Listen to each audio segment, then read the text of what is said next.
মধ্যে বহু মানুষ মাঝে মাঝে নিজেকে অকর্মণ্য মনে করি, ভেবে নিই যে এত চেষ্টা করার পরেও কিছুই পেলাম না, আর হয়তো পরেও কিছুই পাবো না। আর সেই জন্য নিজের জীবনের সমস্ত বোঝা অন্য কারোর কাঁধে চাপিয়ে দিই, নিজের ওপরে বিশ্বাস হারিয়ে ফেলি। কেন বুঝতে পারেন না এই কথাটা, যে যতক্ষণ না পায়ে কোনো কাঁটা ফুটবে, ব্যক্তি কি করে বুঝতে পারবে যে এরপর থেকে নিচে তাকিয়ে চলতে হবে? সূর্যকে নিজে জ্বলতে হয় যাতে বাকিদের প্রকাশ দিতে পারে সে। রাতের অন্ধকারের সাথে লড়াই করার জন্য চন্দ্রিমাকে আকাশে একা উজ্জ্বল হতে হয়। নদী নিজের যাত্রা কি করে করে, নিজের পথ কি করে নির্মাণ করে? সে পাথরের সাথে লড়াই করে তা বানায়। যদি স্বয়ং আপনি নিজের সাহায্য করতে অক্ষম হন, তাহলে নিশ্চিতভাবে আপনার এই জীবন ব্যর্থ হয়ে যাবে। তাই মনে রাখবেন, এই সংসারে নিজের জীবনের ভার নিজের কাঁধেই বহন করতে হয়। অন্যের কাঁধের ওপর শুধুমাত্র পরলোক যাত্রা হয়। সেই জন্য এই সংসারে জীবিত সেই যে আত্মনির্ভর।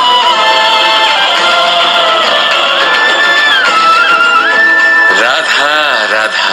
সময়, কথায় বলে সময়ের পূর্বে কিছুই হয় না। প্রতিটা ঘটনার একটা সময় থাকে। সময়ের আগে না সূর্যোদয় হয় আর না সূর্যাস্ত হয়। সময়ের পূর্বে গাছে না ফুল ফোটে না ফল ধরে।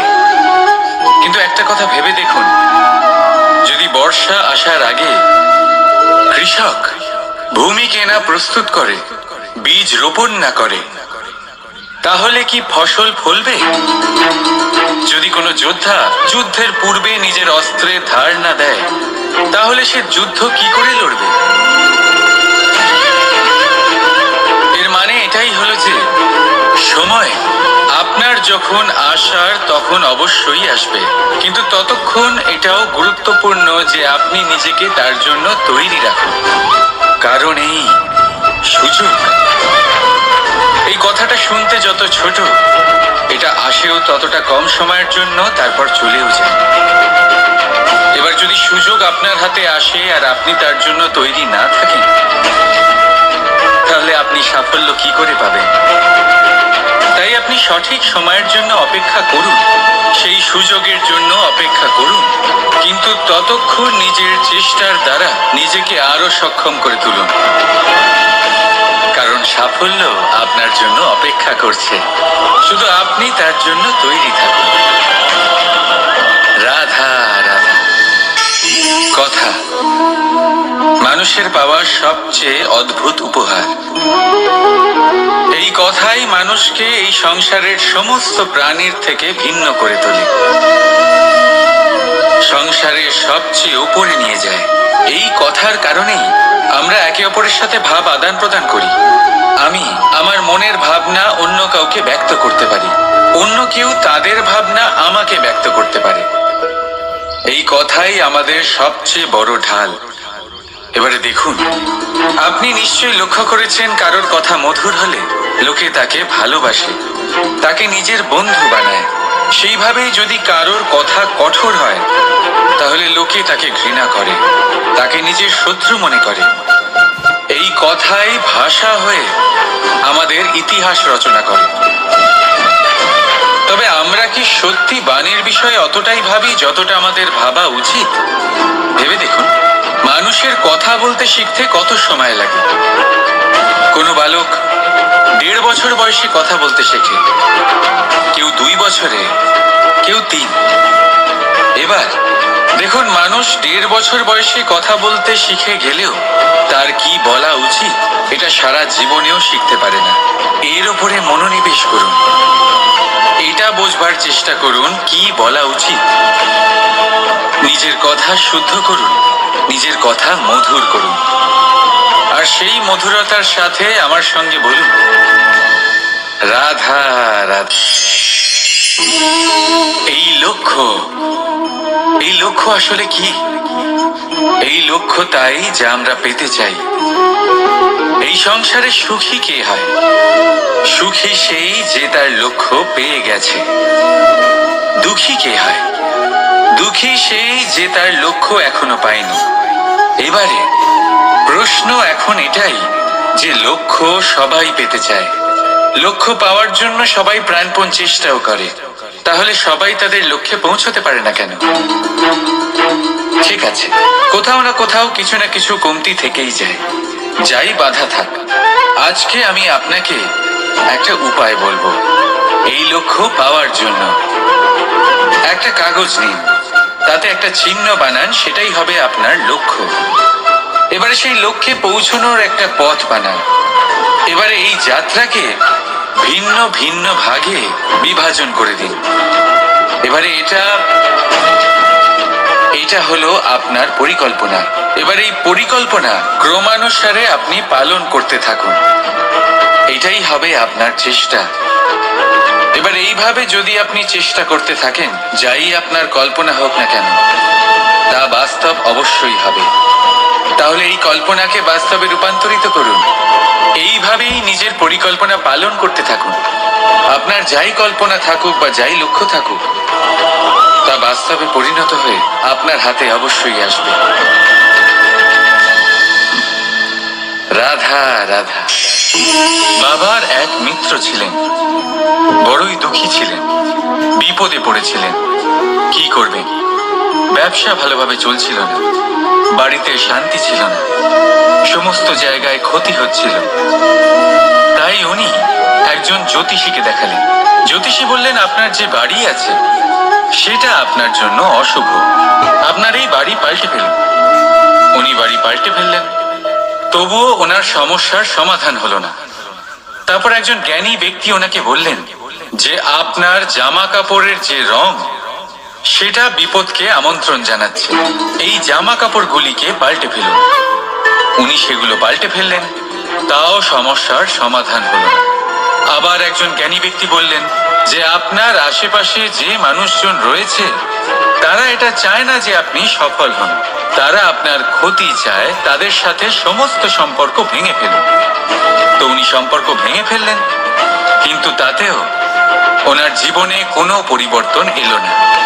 তার মানে তিনি বাড়ি পাল্টালেন, জামা কাপড় পাল্টালেন, সম্পর্ক পাল্টালেন, যেটা পাল্টালেন না তা হলো স্বভাব। এই যে স্বভাব, এটা অত্যন্ত গুরুত্বপূর্ণ। এই স্বভাবই আপনার ব্যক্তিত্ব তৈরি করে। তাই নিজের স্বভাব শুধরে ফেলুন, তাতে ভালো পরিবর্তন আনুন, সব কিছু ভালোই হবে। রাধা রাধা। ক্রোধ, লোকে বলে যে এই ক্রোধ পাপেরই মূল, কিন্তু সত্যি কি এই ক্রোধ পাপের মূল? একটু ভেবে দেখুন, এই ক্রোধ বাস্তবে আসলে কি? এই ক্রোধ একটা অনুভূতি যা আপনার মধ্যে হঠাৎই অসীমিত তেজ সঞ্চালন করে। এবারে আমি আপনাকে কিছু উদাহরণ দিচ্ছি যাতে আপনি বুঝতে পারেন যে ক্রোধ আপনার জন্য ভালো কি না। যদি কারোর সাথে অন্যায় হয় আর এটা দেখে আপনার ক্রোধ হয়, আর এই ক্রোধ আপনাকে তার সাহায্য করতে প্রেরণা যোগায়, তাহলে এই ক্রোধ অবশ্যই ভালো। যদি কোথাও আপনি দেখেন যে কোনো নারীর উপরে অত্যাচার হচ্ছে আর সেটা দেখে আপনার ক্রোধ হয়, আর এই ক্রোধ অবশ্যই ভালো। যদি এই সংসারে কোথাও আপনি কোনো অনৈতিক কাজ বা ছলনা দেখেন আর আপনার তাতে ক্রোধ না হয়, কিছুই অনুভব করেন না, তাহলে এটা কাপুরুষতা। তার মানে এটাই যে আপনি আপনার মনুষ্যত্ব হারিয়ে ফেলেছেন। তাই এটা বোঝার চেষ্টা করুন, আপনার ক্রোধের তেজের ব্যবহারের ওপরে নির্ভরশীল হলো এই ক্রোধ আপনার জন্য পাপের সমান, নাকি এই ক্রোধ আপনার জন্য পুণ্যের স্থাপক। রাধা রাধা। মোহ, শাস্ত্রে লেখা আছে যে মোহ শুধু সেই ব্যক্তিকেই নয়, বরং সেই আরেক ব্যক্তিকেও বিনাশ করে দেয় যার ওপরে সেই মোহ আছে। এবারে লোকে কি করেন, এই শাস্ত্রে লেখা কথাগুলি শুধু শাব্দিক অর্থে নেন। এই মোহ দেখুন, এটা শুভও হতে পারে, শুধু এর রূপ ভিন্ন ভিন্ন হয়। এটা ভালো করে বুঝতে হবে। এবারে মোহ যদি কোনো বস্তুর উপরে থাকে তাহলে তা লালসা হয়ে যায়। মোহ কোনো বিশেষ ব্যক্তির উপরে হয়ে গেলে তা প্রেম নয়, আকর্ষণ হয়ে যায়। মোহ কোনো চাহিদার উপরে হয়ে গেলে তা বাসনা হয়ে যায়। মোহ বিজয়ের উপরে হয়ে গেলে তা কুণ্ঠা হয়ে যায়।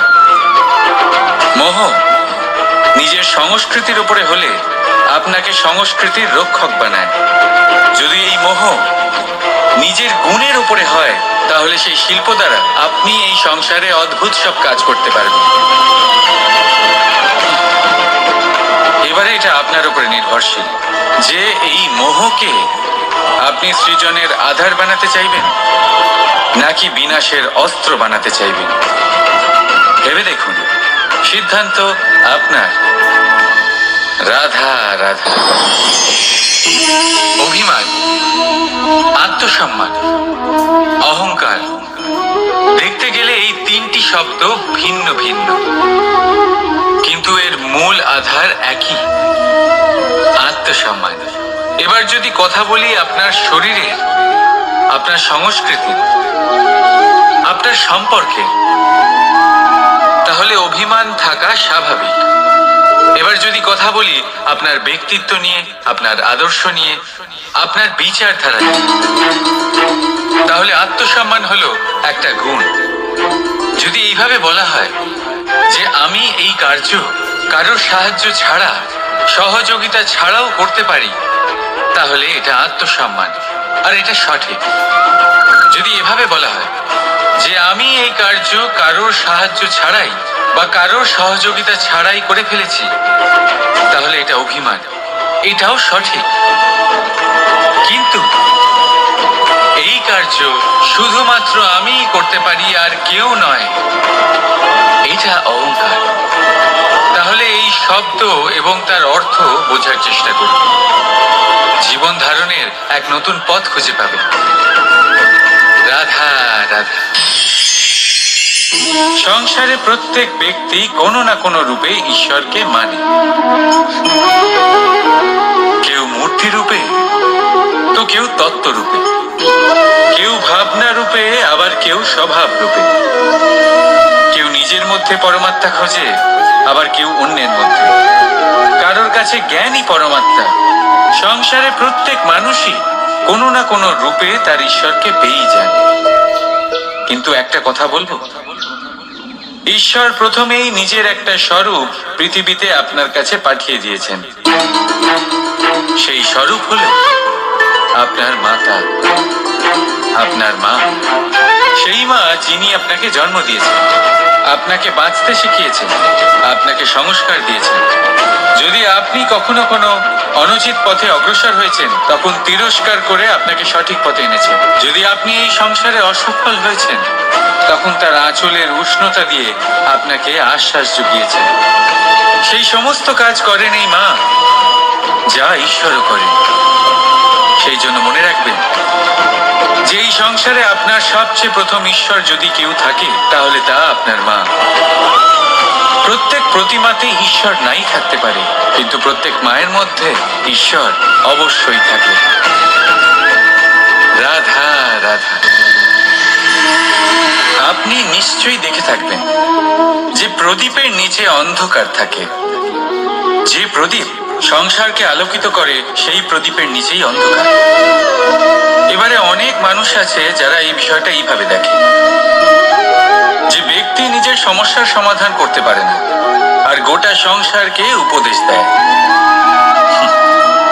কিন্তু এটা দেখার আরো একটা দৃষ্টিভঙ্গি আছে, আর সেটা হচ্ছে যে স্বয়ং জ্বলে সংসারকে আলোকিত শুধু সেই করতে পারে যা রাধার বড়ই শীতল হয়। এই সংসারের পথপ্রদর্শক সেই হতে পারে, এই সংসারকে দিশা সেই দেখাতে পারে যার মধ্যে সন্তোষ আর ধৈর্য শক্তি আছে। এবারে দেখুন, এটা অত্যন্ত গুরুত্বপূর্ণ বিষয় যে বিবেক তখনই কাজ করে যখন মন শান্ত থাকে, যখন মন শীতল থাকে।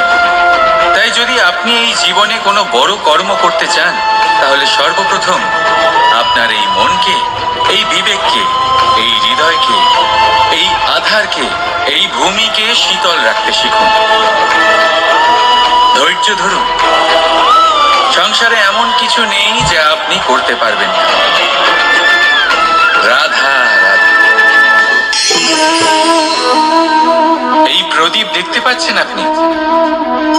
নিজেও জ্বলে আর এই বাতিকেও জ্বালিয়ে রাখে, আর এই সংসারকে প্রদান করে প্রকাশ। অন্ধকারাচ্ছন্ন ব্যক্তিকে প্রদান করে আশার আলো। কিন্তু এটা কখনো ভাবে না যে সেই মাটি কেমন হবে যা দিয়ে এটা তৈরি করা হয়েছে, সেই কুমোর কেমন হবে যে একে আকার দিয়েছে।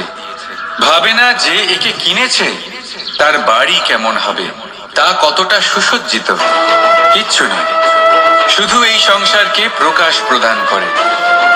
আর হয়তো সেই জন্যই প্রদীপকে এত ভালোবাসা হয়। সে নিজের বা অন্যের বাড়ি দেখে কখনোই জ্বলে না, সে জ্বলে শুধু অন্ধকারের সাথে লড়াই করতে। তাই আপনিও নিজের ব্যবহার এই প্রদীপের মতো করে তুলুন। নিজের পরিচয় সরিয়ে নিঃস্বার্থভাবে কর্ম করে যান, আর নিজের জন্য এক নতুন, এক বিশাল, এক অদ্ভুত পরিচয় তৈরি করুন। রাধা রাধা। এই সংসারে প্রত্যেক ব্যক্তি বড় কিছু করতে চায়, এমন কিছু যা এই সংসারে কেউ আগে কখনো করেনি। এমন জায়গায় পৌঁছতে চায় যেখানে এর আগে কেউ কখনো পৌঁছতে পারেনি। আর কেউ এতে সফলতা অর্জন করে। কিন্তু কিছু মানুষ অসফল হয় কেন? এটাই আমার প্রশ্ন। না তো তাদের ইচ্ছেতে কোনো কমতি থাকে, না কমতি থাকে তাদের চেষ্টায়। তাহলে কেন এরা পিছিয়ে পড়ে? এর উত্তর বড়ই সরল। এই সংসার। আপনাদের বলি কিভাবে। আপনারা সকলে সংসারে মহান কাজ করতে চান, সেই মান, সেই সম্মান পেতে চান যা এর আগে কেউ কখনো পায়নি। কিন্তু আপনার সমস্যা এটাও যে এই কাজে সংসার আপনার সাথে থাকছে না। বড়ই অদ্ভুত ব্যাপার। দেখুন, ভুলে যান গোটা সংসারকে, জীবনে একা একা এগিয়ে চলুন। গঙ্গোত্রী থেকে যখন একটি জলের ফোঁটা বেরোয়, তখন সেটা শুধু এক বিন্দু জল। তারপরে যখন সে তার যাত্রা শুরু করে অন্য জলের ফোঁটার সাথে মিশে, তখন সে স্রোতে পরিণত হয়, গঙ্গাতে পরিণত হয়। যদি আপনি জীবনে এগোতে চান, তাহলে একলা এগোতে শিখুন। নির্ভীক হয়ে, সাহসের সাথে, ধনাত্মক চিন্তা নিয়ে জীবনে এগিয়ে চলুন, একা এগিয়ে চলুন। আর দেখবেন সেই মান, সেই সম্মান আপনার জন্যই অপেক্ষা করে আছে। রাধা রাধা। কর্ম। মানুষ সর্বদা কর্ম করতে থাকে, আর এই কর্মের জন্যই সে মান, সম্মান, ধন, প্রতিষ্ঠা লাভ করে। এবার মানুষ সবসময় চেষ্টা করে যাতে সে ভালো কর্ম করে যায়। তাহলে আপনাকে বলি, শুধু ভালো কর্ম করাই আবশ্যক নয়, তার থেকে বেশি জরুরি হলো এই খারাপ কর্মকে বোঝা আর তার থেকে দূরে থাকা। কারণ যখনই আপনি কোনো সঠিক কাজ করেন বা ভালো কাজ করেন, কেউ তা মনে রাখে না। কিন্তু এই সংসারে বিষয়টা হলো এরকম, আপনি একটা খারাপ কর্ম করুন আর সেটা সবার মনে থাকে। এই খারাপ কর্ম কাজলের এক কৌটোর মতো হয়। আপনি যতই চেষ্টা করুন বাঁচিয়ে ব্যবহার করার, কিন্তু এই কালিমা কোথাও না কোথাও অবশ্যই লেগে থাকে। সেই জন্য জীবনে ভালো কর্ম অবশ্যই করুন, কিন্তু তার থেকেও বেশি জরুরি হলো এই খারাপ কর্মের থেকে দূরত্ব বজায় রাখা। আর এটা অবশ্যই করবেন। রাধা রাধা।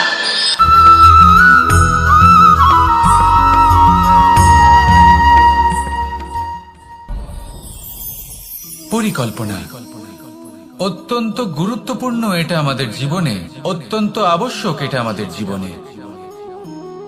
কিন্তু এই পরিকল্পনা ঠিক কতটা হওয়া উচিত, অর্থাৎ এই পরিকল্পনার সম্পর্কে কতটা চিন্তা করা উচিত, কতটা ভবিষ্যতের বিষয়ে চিন্তা করা উচিত।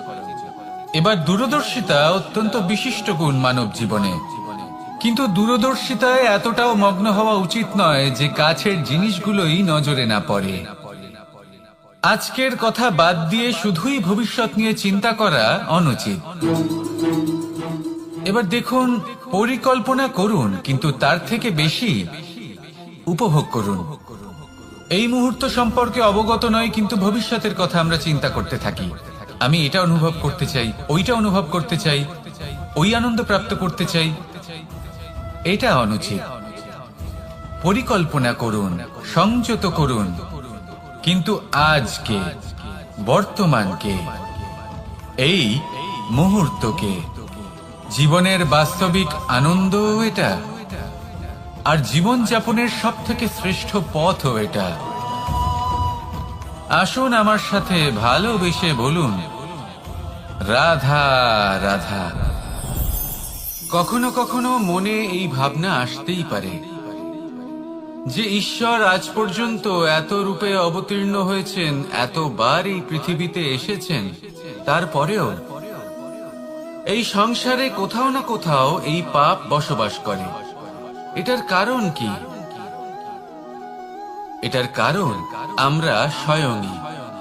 যখন কোনো ব্যক্তি এই পৃথিবীর পথপ্রদর্শন করে, এই সংসারকে উচিত দিশা দেখায়, এই সংসারের মঙ্গল করে, আমরা সেই ব্যক্তিকে মানুষ থেকে ঈশ্বর বানিয়ে ফেলি।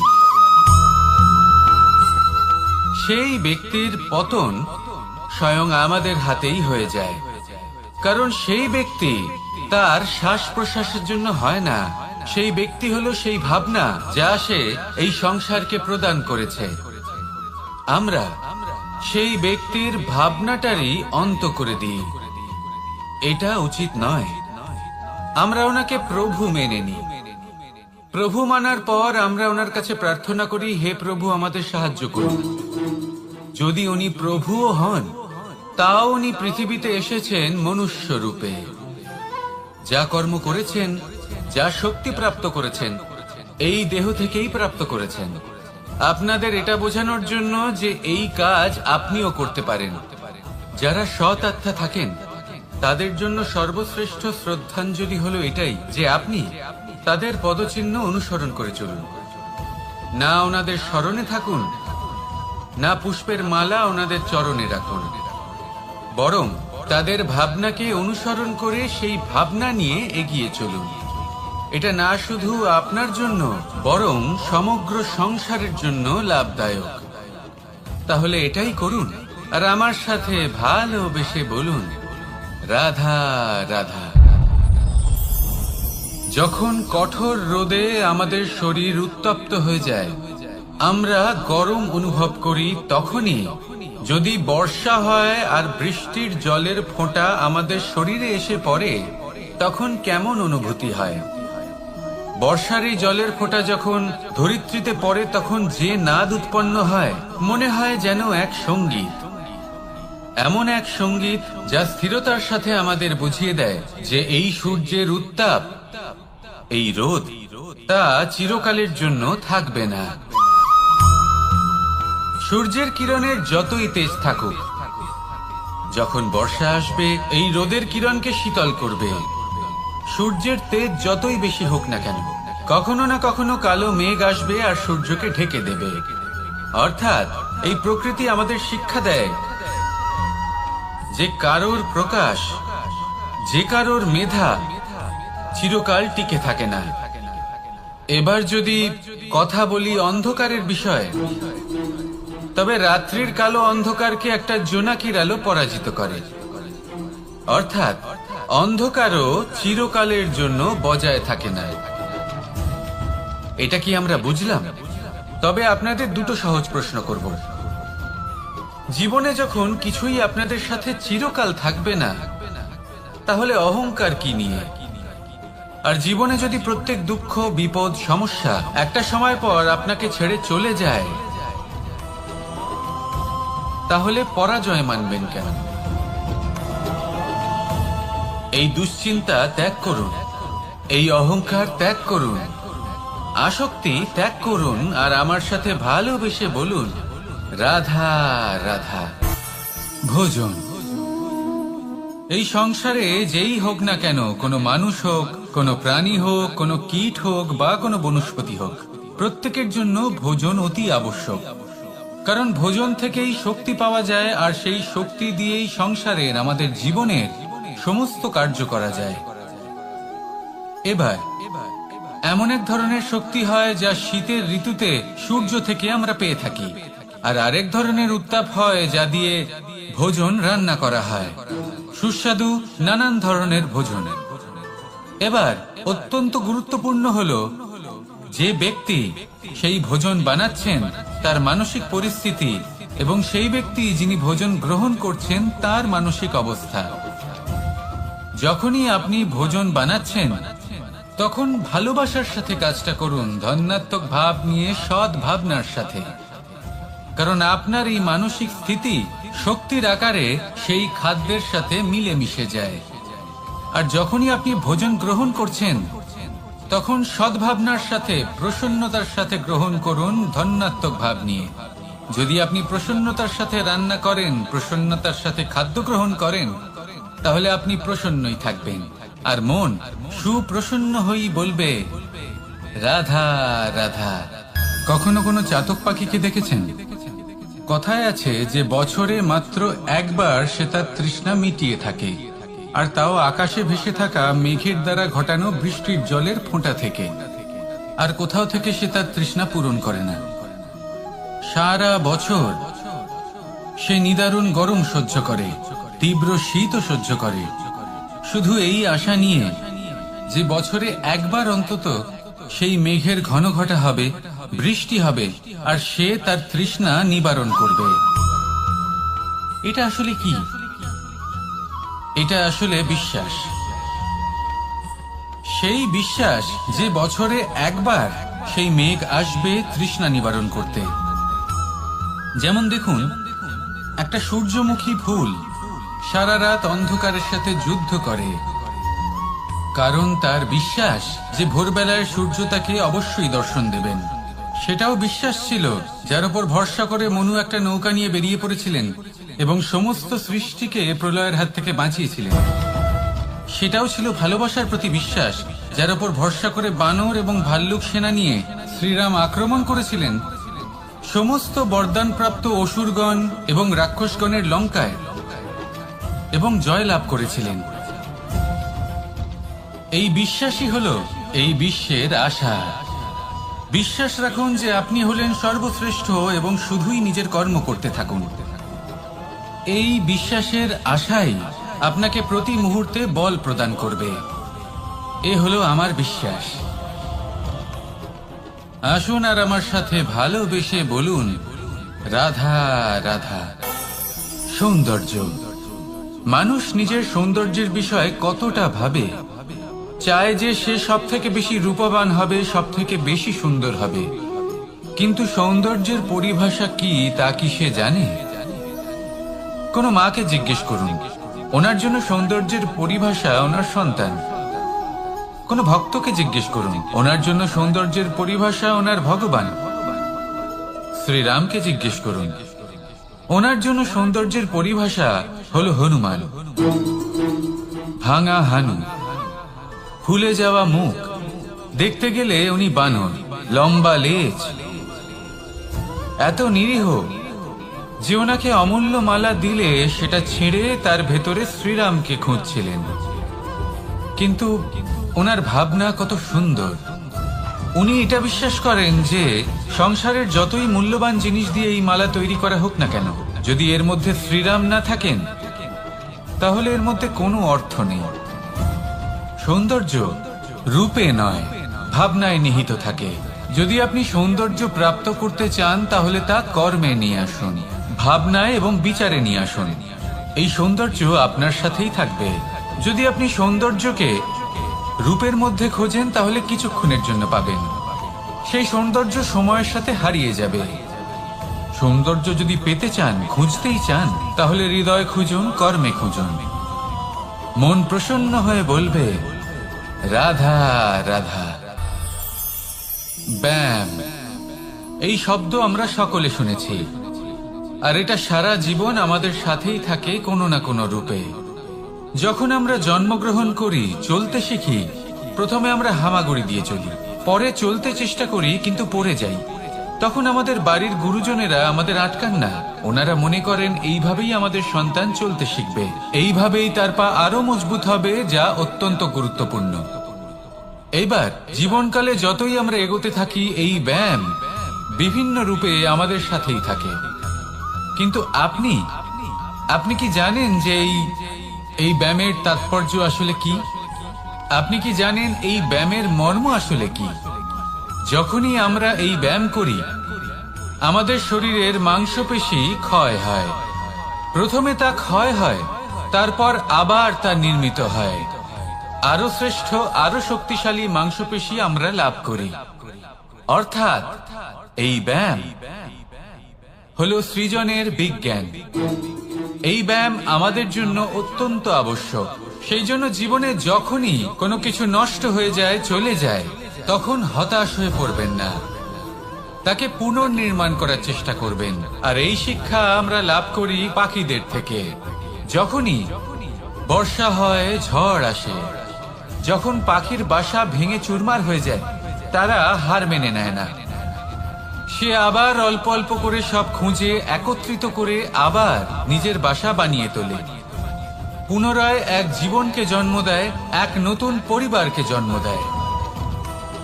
তাই মনে রাখবেন, জীবনে এইভাবেই যদি আপনি নির্মাণ করতে চান, সৃজন করতে চান, তাহলে সেই নির্মাণের জন্য ভাঙনের অভিজ্ঞতা থাকা অত্যন্ত আবশ্যক। ভগ্ন বস্তুকেও সম্মান করা অত্যন্ত আবশ্যক। এই আচরণ মনে নিয়ে আসুন, মন প্রসন্ন হয়ে বলবে রাধা রাধা। আমাদের এই জীবন, তাতে এই যে সময় চক্র, তা তিনটি ভাগে বিভক্ত। এক হলো অতীতকাল, ফেলে আসা অতীত, তারপরে আসে বর্তমান, এখনকার এই মুহূর্ত, আর তারপর আসে আগামীকাল অর্থাৎ ভবিষ্যৎ। এবার এখানে সব থেকে গুরুত্বপূর্ণ হলো অতীতকাল, ভবিষ্যৎকাল, ফেলে আসা অতীত এবং আগামী সময়। কেন? কারণ এই দুইয়ের উপর নির্ভর করছে যে আপনি বর্তমানে কি করতে চলেছেন। শুধু প্রয়োজন হলো সঠিক দৃষ্টিভঙ্গি। অতীতকালকে যদি আপনি একটি দৃষ্টিভঙ্গি থেকে দেখেন, তাহলে অতীতকালে আপনি দুঃখও দেখতে পাবেন, যন্ত্রণাও দেখতে পাবেন। অন্য কোনো দৃষ্টিভঙ্গি থেকে দেখলে আপনি অতীতকাল থেকে শিক্ষাও লাভ করবেন। এবার এই শিক্ষা অনুসারেই বর্তমানে কর্ম করা উচিত। এবং যদি ভবিষ্যতের কথা বলি, তাহলে বলবো ভবিষ্যতের কথা ভেবে আপনি আজ অবশ্যই চিন্তিত হতে পারেন। অন্য একটি দৃষ্টিভঙ্গি থেকে দেখলে এই ভবিষ্যতেই আপনি একটি লক্ষ্য, একটি উদ্দেশ্য দেখতে পাবেন, যে আপনি কি করতে চান, কি লাভ করতে চান। এবার সেই অনুসারে বর্তমানে কর্ম করা উচিত, ভবিষ্যৎ এবং অতীতকাল অনুসারে। এভাবেই যদি জীবনে কর্ম করতে থাকেন, আপনার এই বর্তমানের দিনগুলো আপনি একটু নতুন ভাবে বাঁচতে পারবেন। এভাবেই যদি জীবনে এগোতে থাকেন, তাহলে আপনার জীবনে আনন্দের উদ্ভব হতে কেউ বাধা দিতে পারবে না। আসুন আমার সাথে ভালোবেসে বলুন রাধা রাধা। পরিকল্পনা অত্যন্ত গুরুত্বপূর্ণ, এটা আমাদের জীবনে অত্যন্ত আবশ্যক, এটা আমাদের জীবনে। কিন্তু এই পরিকল্পনা ঠিক কতটা হওয়া উচিত, অর্থাৎ এই পরিকল্পনার সম্পর্কে কতটা চিন্তা করা উচিত, কতটা ভবিষ্যতের বিষয় চিন্তা করা উচিত। এবার দূরদর্শিতা অত্যন্ত বিশিষ্ট গুণ মানব জীবনে, কিন্তু দূরদর্শিতায় এতটাও মগ্ন হওয়া উচিত নয় যে কাছের জিনিসগুলোই নজরে না পড়ে। আজকের কথা বাদ দিয়ে শুধুই ভবিষ্যৎ নিয়ে চিন্তা করা অনুচিত। এবার দেখুন, পরিকল্পনা করুন, কিন্তু তার থেকে বেশি উপভোগ করুন। এই মুহূর্ত সম্পর্কে অবগত নয়, কিন্তু ভবিষ্যতের কথা আমরা চিন্তা করতে থাকি। আমি এটা অনুভব করতে চাই, ওইটা অনুভব করতে চাই, ওই আনন্দ প্রাপ্ত করতে চাই। এটা অনুচিত। পরিকল্পনা করুন, সংযত করুন, কিন্তু আজকে, বর্তমানকে, এই মুহূর্তকে, জীবনের বাস্তবিক আনন্দ এটা, আর জীবন যাপনের সব থেকে শ্রেষ্ঠ পথও এটা। আসুন আমার সাথে ভালোবেসে বলুন, রাধা রাধা। মানুষ কখনো কখনো সময়কে নিয়ন্ত্রণ করতে চেষ্টা করে, কখনো কখনো সময়ের গুরুত্ব বুঝতে পারে না। এটা ভাবে যে এই কিছু মুহূর্ত কেটে যাক, একে অতিবাহিত করি, তাহলে কি বা হবে, কয়েকটা মুহূর্ত মাত্র। কিন্তু তা নয়। আজকের একটা মুহূর্ত ভবিষ্যতের অনেক বড় পরিবর্তনের ভিত হতে পারে। আজকের একটা মুহূর্ত আপনার ভবিষ্যৎকে উজ্জ্বল করে তুলতে পারে। সেই জন্য ছোট ছোট মুহূর্তগুলিকে অদেখা করবেন না। সময়কে কাজে লাগান, পূর্ণরূপে কাজে লাগান। এবার যদি আপনি কাউকে সাহায্য করতে চান আর সেই কারণেই যদি থেমে থাকেন, তাহলে ঠিক আছে, কারণ আপনি কাউকে সাহায্য করে তার জীবনকে আরো ভালো করে তুলতে চাইছেন, আরো শ্রেষ্ঠ করতে চাইছেন। এই পুণ্য, এই কর্ম ফিরে আপনার কাছেই আসবে আর আপনার জীবনকে শুভ করে তুলবে। কিন্তু যদি আপনি আলস্যের কারণে থেমে থাকেন এবং কিছুই না করেন, সময় নষ্ট করেন, তাহলে কিন্তু একটাই ঘটনা ঘটবে, আপনার ভবিষ্যৎ বিপদগ্রস্ত হয়ে পড়বে, আর কিছুই নয়। সেই জন্য এটা বোঝা প্রয়োজন যে কখন থামতে হবে এবং কেন থামতে হবে। যদি আপনার থামার কারণ এবং সময় অনুচিত হয়ে থাকে, তাহলে আপনার ভবিষ্যৎ কখনোই উচিত হতে পারে না। সেই জন্য সময়কে সম্মান করুন আর পূর্ণ ব্যবহার করতে শিখুন। আর আমার সাথে ভালোবেসে বলুন, রাধা রাধা। বিপদ আপদ আপনাকে সন্ত্রস্ত করে রাখতে পারে, কিন্তু এই বিপদ প্রত্যেকের জীবনে কোনো না কোনো কারণে থাকে। এটা আপনাকে দেখায় যে আপনার মধ্যে কি খামতি রয়েছে, কেন রয়েছে। এই বিপদ হলো সেই মাধ্যম যার দ্বারা আপনি নিজের দুর্বলতাকে নিজের শক্তিতে পরিবর্তন করতে পারেন। একটা ফুলের দিকে তাকান। একটা ফুল, তার বুকে যখন একটা সূচ বিঁধে এপার ওপার হয়ে যায়, শুধু তখনই আমাদের প্রভুর জন্য ফুলের মালা তৈরি করা যায়। সেই জন্য কখনোই বিপদকে ভয় পাবেন না, তার থেকে দূরে পালাবেন না, একে স্বাগত জানান। বোঝার চেষ্টা করুন এই বিপদ কেন আছে। যদি বিপদকে বুঝতে পারেন তবেই জীবনকে বুঝতে পারবেন। যদি জীবনকে বুঝতে পারেন তবেই এই বিপদকে সম্পদে পরিণত করতে পারবেন। আসুন আর আমার সাথে ভালোবেসে বলুন, রাধা রাধা। জীবনে সব থেকে বেশি গুরুত্বপূর্ণ বস্তু কি? বাড়ি, বাহন, সোনা, ধন। যদি আমি সত্যি বলি, তাহলে জীবনের সব থেকে বেশি গুরুত্বপূর্ণ বস্তু কোনো বস্তুই নয়। যদি কিছু গুরুত্বপূর্ণ থাকে, তাহলে তা হলো অনুভূতি, করুণা, মিত্রতা, মাতৃত্ব, বাৎসল্য, আর সব থেকে বেশি গুরুত্বপূর্ণ ভালোবাসা। নিজেদের এই জীবনে যদি আপনি শুধুমাত্র বস্তুর খেলাতে মেতে থাকেন, তাহলে জীবনে আনন্দ কখনোই থাকবে না। নিজের এই জীবনকে অনুভূতির পীঠস্থান বানিয়ে তুলুন। এই মন প্রসন্ন হয়ে বলবে, রাধা রাধা। সাগরের ঢেউ সমুদ্র তটে ধাক্কা খেয়ে, পাথরের সাথে ধাক্কা খেয়ে তার আকার বদলে দিতে পারে। বিভিন্ন আকারের পাথরে এদের ঘষে ঘষে গোলাকার বানিয়ে দিতে পারে, কিন্তু এই সাগরের ঢেউ এদের নিজেদের আকার কখনো বদলায় না। কিন্তু এমন কেন? কারণ এরা বিচ্ছিন্ন হয়েও আবার একত্রিত হতে জানে। অর্থাৎ যখন এরা বিচ্ছিন্ন হয় তখন মতভেদ অবশ্যই, কিন্তু আবার একত্রিত হওয়া হলো এদের একতার প্রতীক। দেখুন, ঝগড়াঝাটি, তর্ক বিতর্ক, মতভেদ এগুলো জীবনের অভিন্ন অঙ্গ, কিন্তু এদের কখনো মনে প্রবেশ করতে দেবেন না। যদি মনে প্রবেশ করেও ফেলে, তাদের মনে ঘর করতে দেবেন না, এদের বের করে ফেলুন। এই ঝগড়াঝাটি, তর্ক বিতর্ক, মতভেদ, এদের সারা জীবন সাথে নিয়ে চলবেন না। যদি একসাথে নিয়ে চলতে চান, তাহলে সকলকে একসাথে নিয়ে চলুন, ঢেউয়ের মতো। একতায় বিশ্বাস রাখুন। একসাথে মিলে যদি এগোতে থাকেন, তাহলে অনেক দূর পৌঁছবেন, নয়তো শুধু দূরের কথা ভেবেই যাবেন। কি চান সেই সিদ্ধান্ত আপনারই। আসুন আর আমার সাথে ভালোবেসে বলুন, রাধা রাধা। এই সাগর হলো বিশাল। কথায় আছে যে জীবনের উৎপত্তি সাগর থেকেই হয়েছে। কথাটা ঠিকও। এই সাগরই আমাদের ভিন্ন ভিন্ন ধরনের বনস্পতি প্রদান করেন, মণি এবং মুক্ত প্রদান করেন। আমরা কতটা তুচ্ছ সেই বিষয়ে আমাদের উপলব্ধি ঘটান, আমাদের প্রেরণা প্রদান করেন, যাতে আমরাও সাগরের মতো বিশাল হয়ে উঠতে পারি। এই সাগরের অনেকগুলো গুণ আছে যা আমরা শিখতে পারি। আজ আমি কথা বলবো একটা বিশেষ গুণের বিষয়। বেশিরভাগ মানুষ মালিন্য, নোংরা পদার্থ, নোংরা বস্তু, অপদ্রব্য এই সাগরে ভাসিয়ে দেয়। কিন্তু সাগর এই পদার্থ নিজের মধ্যে একত্রিত করে রাখেন না, এই সব নিজের ভেতর থেকে বাইরে বের করে দেন। এ হলো অত্যন্ত শ্রেষ্ঠ একটা গুণ। কিন্তু এই কাজকেও সার্থক করার জন্য সাগরেরও একটা তটের প্রয়োজন পড়ে, যেখানে সাগর এই সব বস্তু বাইরে বের করে ফেলতে পারে। আর মানুষও ভিন্ন কিছু নন। দেখুন, মানুষেরও তো একটা তটের প্রয়োজন পড়ে। এই তট, তিনি হয়তো আমাদের গুরু হতে পারেন, আমাদের মা বাবা হতে পারেন, ভাই বা মিত্র হতে পারেন, বা হয়তো সেই সমস্যাগুলি যার থেকে আমরা দূরে পালিয়ে যাচ্ছি।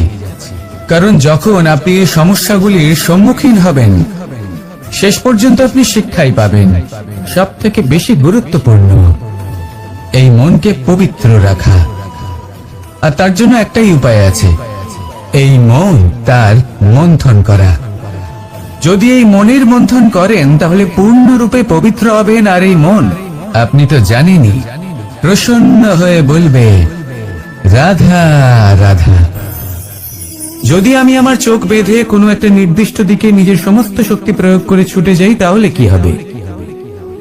আমি কোথাও ধাক্কা খেতে পারি, নিজের ক্ষতি করতে পারি, কোথাও পড়ে যেতে পারি, তাই না? অর্থাৎ এটা নিশ্চিত এই কাজ আমার করা উচিত নয়। কিন্তু আজকের দিনে প্রত্যেকটা মানুষ এই কাজই করছেন, তাই না? কোনো কাজ করার পূর্বে সেই কাজের বিষয়ে সম্পূর্ণ তথ্য কোথায় সংগ্রহ করছেন? শুধু এটুকু জানেন যে এই কাজটা করলে কত ধন অর্জন করবেন আর কত নাম হবে, আর ব্যাস, সামনে এগিয়ে যান। এটা উচিত নয়। পূর্ণ রূপে যে কোনো কাজ করার আগেই সেই কাজের বিশ্লেষণ করে নেওয়া উচিত, তা বুঝে নেওয়া উচিত, এবং সেই বিষয়ে অবশ্যই খেয়াল রাখা উচিত যে আপনার শরীর এবং আপনার মন এই কাজ করার জন্য কি প্রস্তুত রয়েছে। যদি তা না হয়, তাহলে প্রথমে নিজেকে শুধরে নিন, তারপরে সেই কাজ করুন।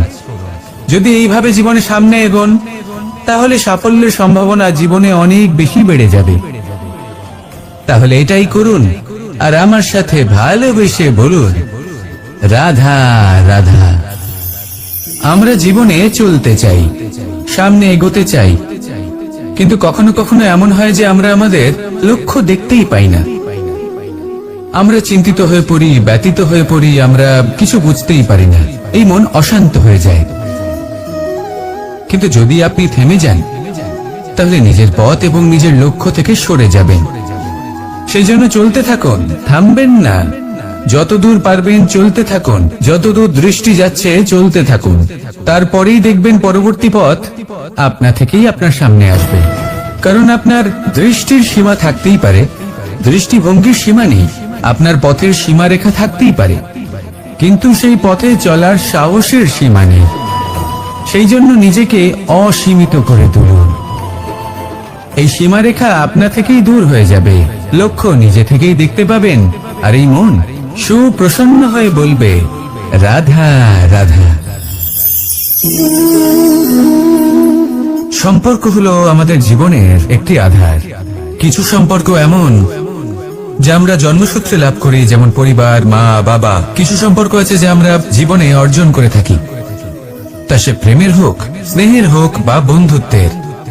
এই সকল সম্পর্ক লাভ করার বা গড়ে তোলার 5টি ধাপ রয়েছে।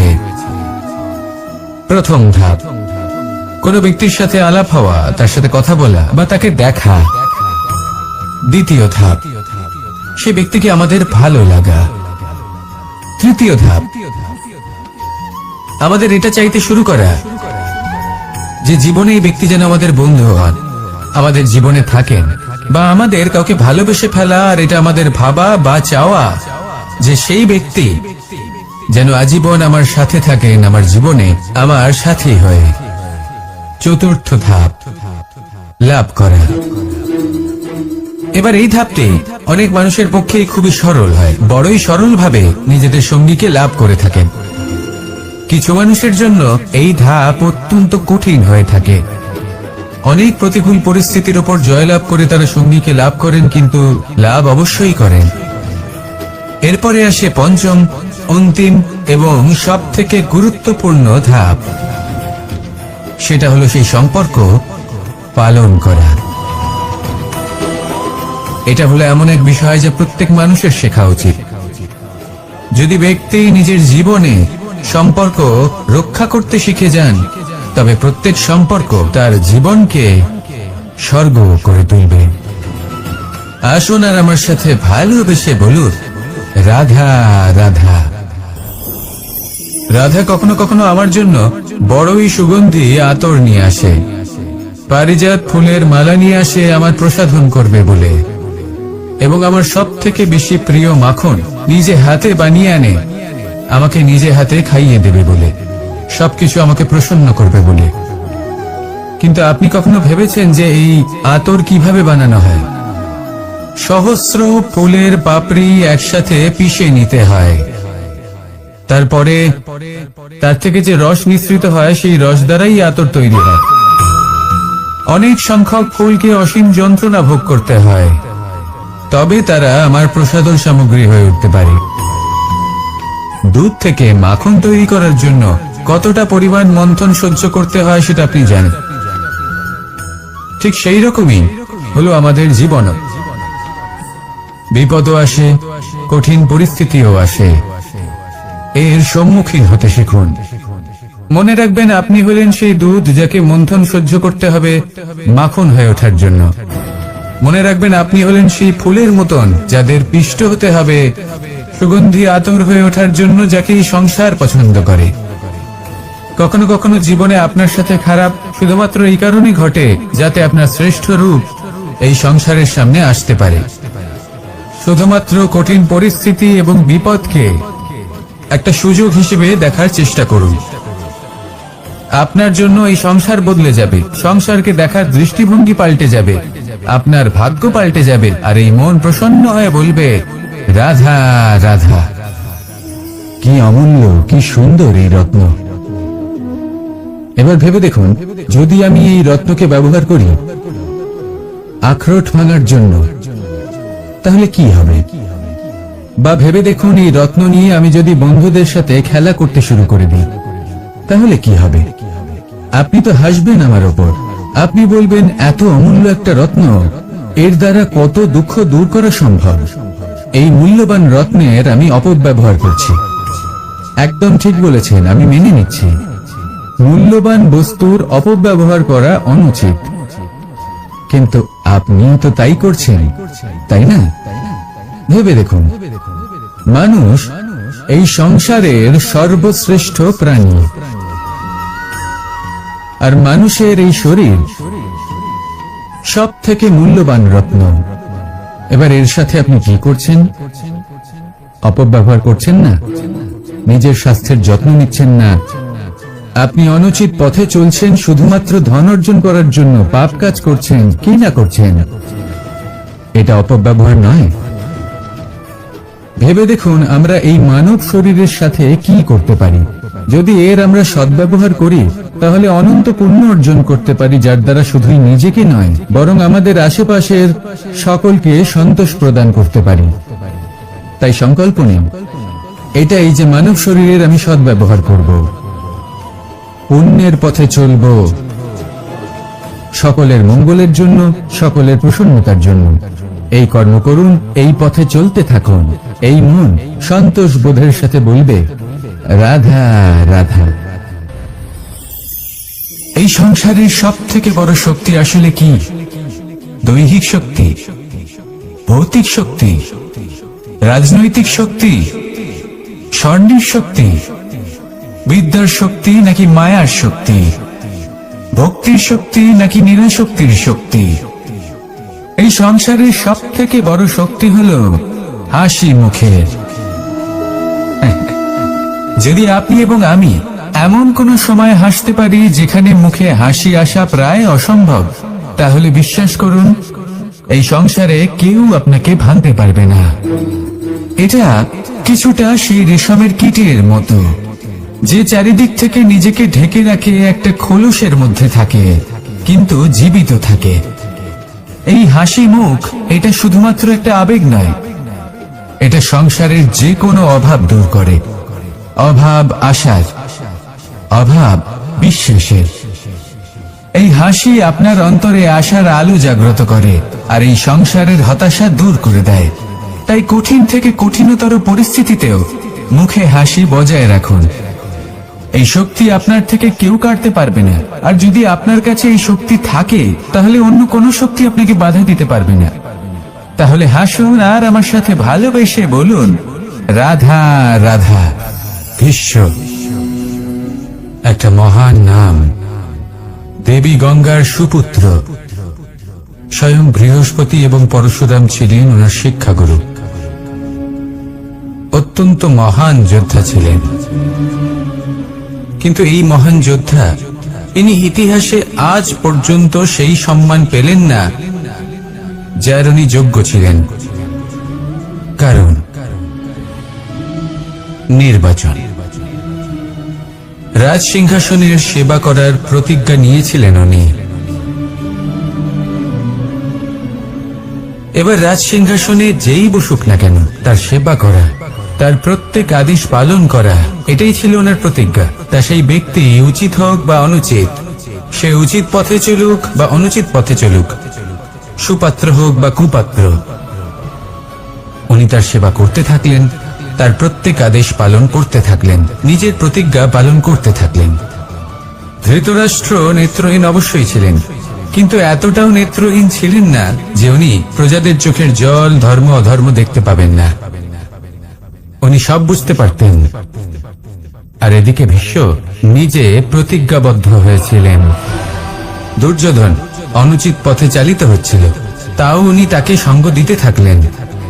আর পরিণামস্বরূপ আজ পর্যন্ত ইতিহাসে উনি সেই স্থান পেলেন না, সেই সম্মান পেলেন না যার যোগ্য উনি ছিলেন।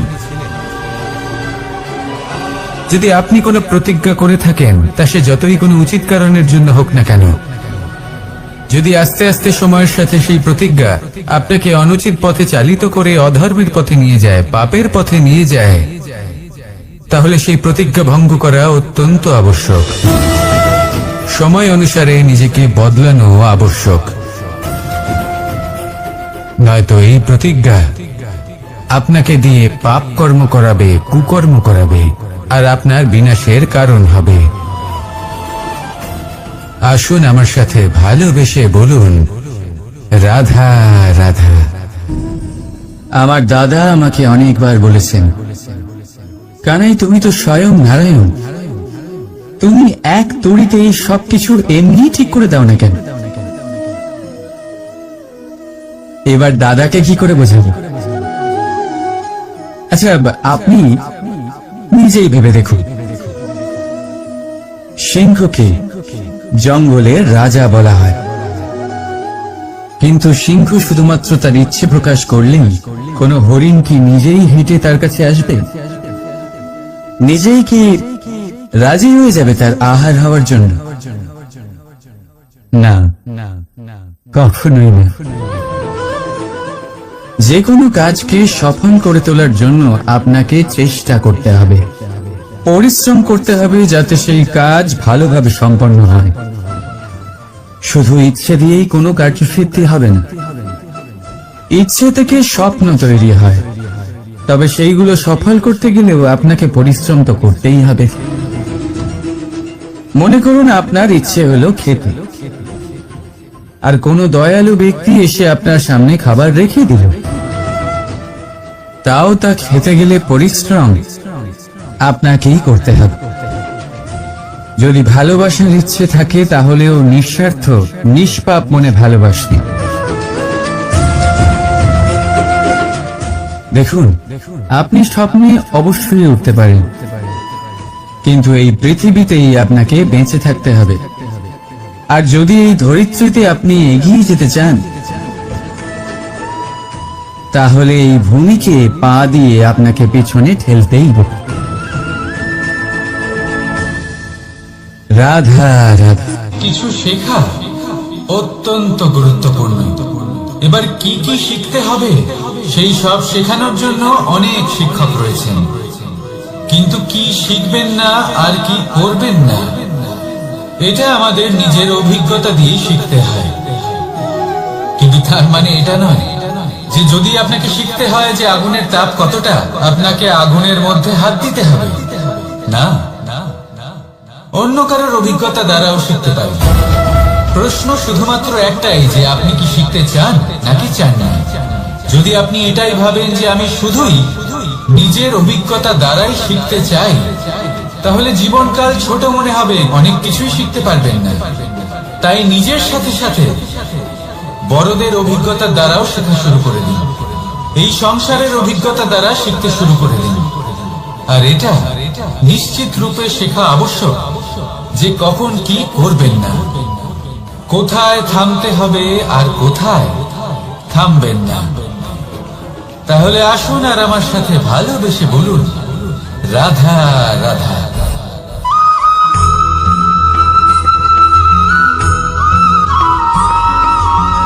এই সংসারে সব থেকে বেশি কোমল বস্তু হলো রেশম। এই রেশম এতটাই কোমল হয় যে এর পুরো একটা থান শুধুমাত্র একটা হাতে ধরা সম্ভব।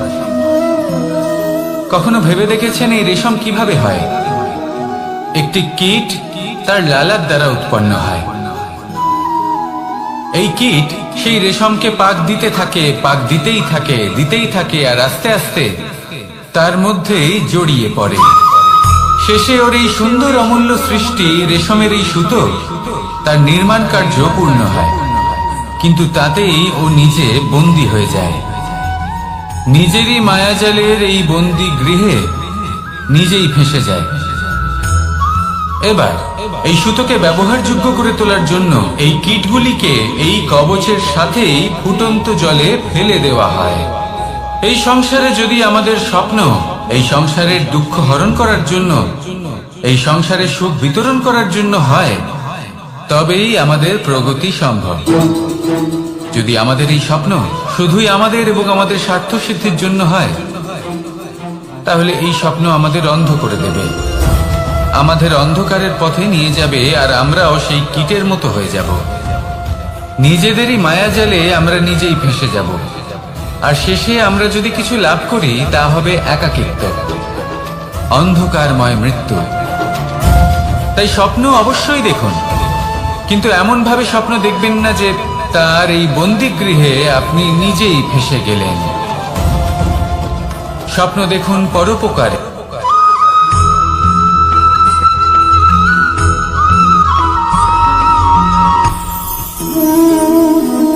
শক্তি এক অত্যন্ত বিচিত্র বস্তু, বা বলতে পারেন অনুভূতি। পিতা সবসময় চান যেন তিনি তার শক্তি পুত্রকে। আসুন আপনাকে সহজে বোঝাই। যদি আপনি সুপাত্র হন আর আপনাকে শক্তি দেওয়া হয়, তাহলে আপনি সেই শক্তির গুরুত্ব বুঝবেন, কোথায় সেই শক্তি প্রয়োগ করা উচিত সেটা বুঝবেন। আর এটা যেহেতু অর্জন করা শক্তি হবে, সেই শক্তির অপব্যবহার হবে না। কিন্তু যদি এই আপনি কুপাত্র হন আর যদি আপনাকে এই শক্তি দেওয়া হয়, তাহলে কি হবে? দেখতে গেলে এই শক্তি আপনি দান হিসেবে পেয়েছেন, তাই না আপনি এই শক্তির গুরুত্ব বুঝবেন আর না এর প্রয়োগ আপনি জানবেন। তার অপব্যবহার হওয়া সুনিশ্চিত।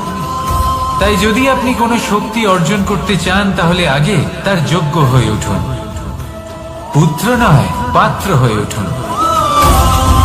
আর আমার সাথে ভালোবেসে বলুন, রাধা রাধা।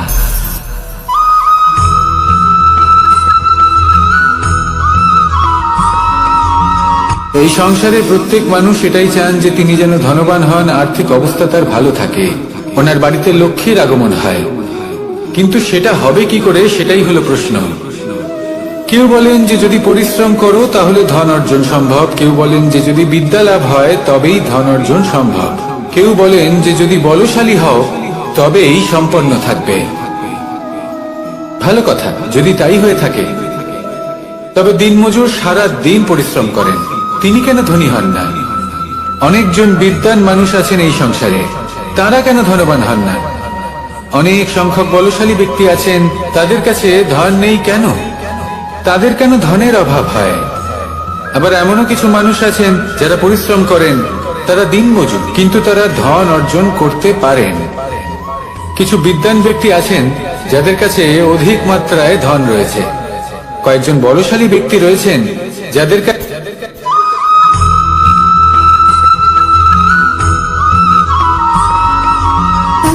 সুখ, দুঃখ এবং শক্তি, এই তিন হলো এই সংসারের ত্রিদেবের মতো। আমাদের জীবনে যা কিছু ঘটছে এই তিনটির ভিত্তির উপরেই হচ্ছে। আসলে এই সংসারের একটা নিয়ম আছে, যখনই আপনি কিছু লাভ করেন এই সংসার আপনার পরীক্ষা নেয়। এটা জানার জন্য আপনার পরীক্ষা নেয় যে আপনি যা কিছুই লাভ করেছেন আপনি কি আদৌ সেটার যোগ্য কিনা। ঠিক সেইভাবেই এই সুখ, দুঃখ এবং শক্তি আপনার পরীক্ষা নিয়ে থাকে। যখন সুখ আসে তখন সে আপনার পরীক্ষা নেয় যে আপনার মধ্যে অহংবোধ জাগ্রত হয়নি তো। যদি অহংবোধ চলে আসে তাহলে সুখ সেখানেই সঙ্গ ত্যাগ করে। দুঃখ আপনার ধৈর্যের পরীক্ষা নিতে থাকে, আর যদি আপনার মধ্যে ধৈর্য না থাকে তাহলে এটা আপনাকে আরো বেশি দুঃখের গভীর অন্ধকারে ঠেলে দেবে। সেখানে শক্তি পরীক্ষা নেয় আপনার বিনম্রতা। যদি আপনি বিনম্র না হন তাহলে হয় এই শক্তি আপনার সঙ্গ ত্যাগ করবে, নয় এই শক্তি বিনম্রতার অভাবে আপনার পতনের কারণ হতে পারে।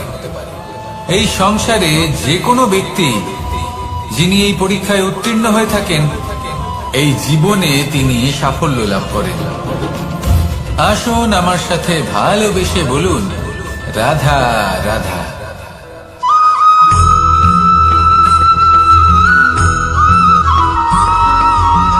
পঞ্চতত্ত্বের মধ্যে দ্বিতীয় তত্ত্ব হল ধরণী, ভূমি, যাকে আমরা ধরণী মাতা বলি। এই ধরণী ধৈর্য ধারণ করে, আর এর ওপরেই আমাদের সমগ্র সংসার নির্ভরশীল।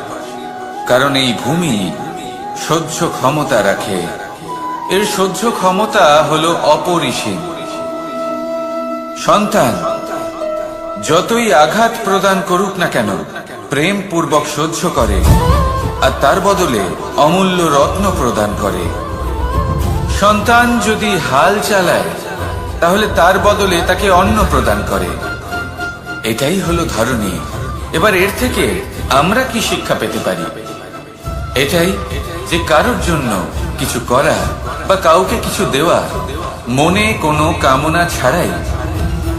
আর এই কথাটা বুঝে যান, যদি কারোর জন্য কামনা না রেখে বা কোনো পাওয়ার আশা না রেখে কারোর জন্য কিছু করেন বা কারোকে কিছু দেন, যদি এটা আপনি শিখতে পারেন তবে আপনি ভালোবাসতে শিখে গেছেন। আর সেই জন্যই এই ধরিত্রীকে মাতা বলা হয়। কারণ মাতা শুধু উনি নন যিনি গর্ভে সন্তানকে ধারণ করেন, মাতা তো উনিও যিনি জীবন বাঁচতে শেখান, যিনি জীবন বাঁচার উদাহরণ প্রদান করেন। তাহলে ধরণীর থেকে এই নিঃস্বার্থ ভাব শিখুন, নিঃস্বার্থ ভালোবাসা শিখুন, আর এই ভালোবাসার সাথেই বলুন, রাধা রাধা।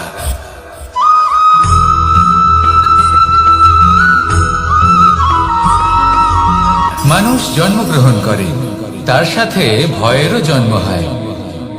ছোটবেলা থেকেই আমাদের মনে কোনো না কোনো প্রকারের ভয় থেকেই যায়। কেউ এই বিষয়ে ভয় পায় যে তার কোনো বস্তু তার থেকে দূরে চলে যাবে, কেউ এই বিষয়ে ভয় পায় যে আমি নিজেকে হারিয়ে ফেলব, কেউ এই ভেবে ভয় পায় যে আমার প্রিয়জনেরা তারা যেন আমার থেকে দূরে না চলে যায়, কেউ এই ভেবে ভয় পায় যে আমরা যেন পথ না হারিয়ে ফেলি, আদি ইত্যাদি। কিন্তু সত্যি কথা বলতে ভেবে দেখুন, এই ভয় বাস্তবে কি? শুধুই একটা মনস্থিতি, আর কিছুই নয়। যা কিছু আপনি জীবনে পেয়েছেন তা একদিন আপনাকে হারাতে হবে। এই জীবন হলো আপনারই, কিন্তু তাও একদিন সমাপ্ত হবে। তাই ভয় পেয়ে কি লাভ? এই ভয় শুধু আপনাকে জীবন যাপন করা থেকে বাধা দিচ্ছে, আর কিচ্ছু নয়। পথ হারিয়ে ফেললেই বুঝতে পারবেন যে নতুন পথ কিভাবে বানাতে হয়। কিছু মানুষকে জীবন থেকে হারালে তবেই আপনি বুঝবেন যে আপনার আপনজনকে। এই ভয়ের কারণে ভীত হয়ে থাকবেন না। এই তারা নক্ষত্র অন্ধকারের অভাবে গুরুত্ব হারায়। শিবকেও মহাদেব হওয়ার জন্য বিষ পান করতে হয়েছিল। প্রত্যেক পরিস্থিতি, প্রত্যেক সাফল্য আপনার পরীক্ষা নেবে, তাতে উত্তীর্ণ হওয়া হলো আপনার কর্ম। যখনই আপনি ভয় পাবেন বা সংকটের সম্মুখীন হবেন, তখন সাহসের সাথে তার সম্মুখীন হন। মনে রাখবেন, যে সম্মুখীন হতে জানে সাফল্য তার সাথে সবসময় থাকে। আসুন আর আমার সাথে ভালোবেসে বলুন, রাধা রাধা।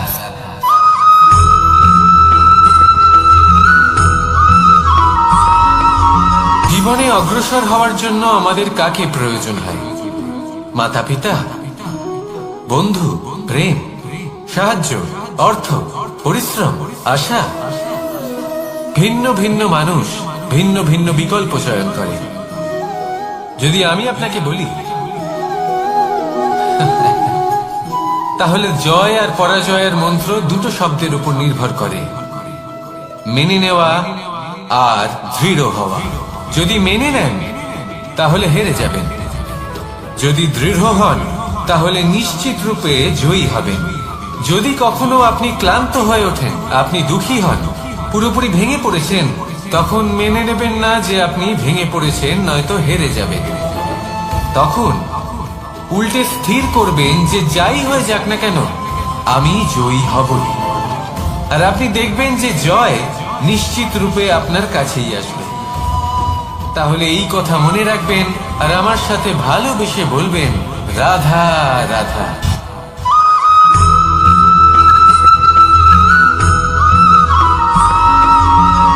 এই সংসারে কোনো বস্তু হোক বা ব্যক্তি হোক, তার একার গুরুত্ব কিন্তু খুব বেশি নয়।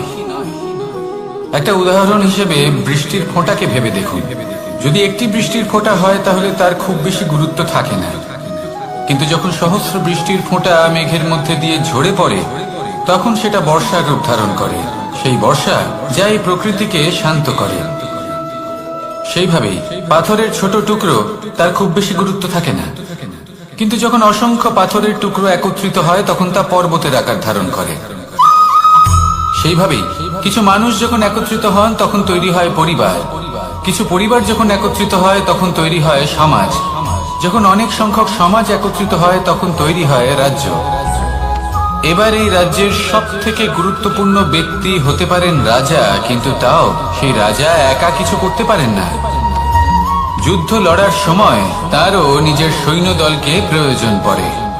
কিন্তু এই সংসারে এমন একজন ব্যক্তি আছেন যিনি একাই সব কাজ করতে থাকেন, এবং সেই ব্যক্তি হলেন মা।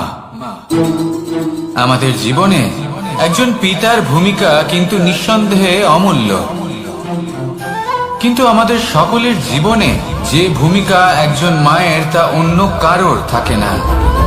একজন মা একাই সন্তানকে বড় করতে পারেন, সংস্কারী করে তুলতে পারেন, তার জন্য পরিশ্রম করেন। আর এত কিছু কাজ করার পরেও তার কাজের জন্য তিনি প্রশংসা অবশ্য পান না। উল্টে যদি সেই সন্তান অনুচিত পথে চালিত হয়, অনুচিত কর্ম করে, তখন সেই মাকেই অপবাদের পাত্র হয়ে উঠতে হয়। আমাদের জীবনে মায়ের যোগদান কতটা সেটা বুঝুন। আপনাকে বড় করে তোলার জন্য উনি কতটা পরিশ্রম করেছেন সেটা বুঝুন। আজ থেকে, এখন থেকে, এই মুহূর্ত থেকে মাকে সম্মান করতে শিখুন। যখন সময় পাবেন, যখন সুযোগ হবে, তখন তার প্রশংসা করুন। ওনারও ভালো লাগবে। আর মায়ের এই মমতার জন্য, তার এই ভূমিকার জন্য আসুন সবাই মিলে আমরা তাকে প্রণাম করি। আর সকলে মিলে ভালোবেসে বলি, রাধা রাধা।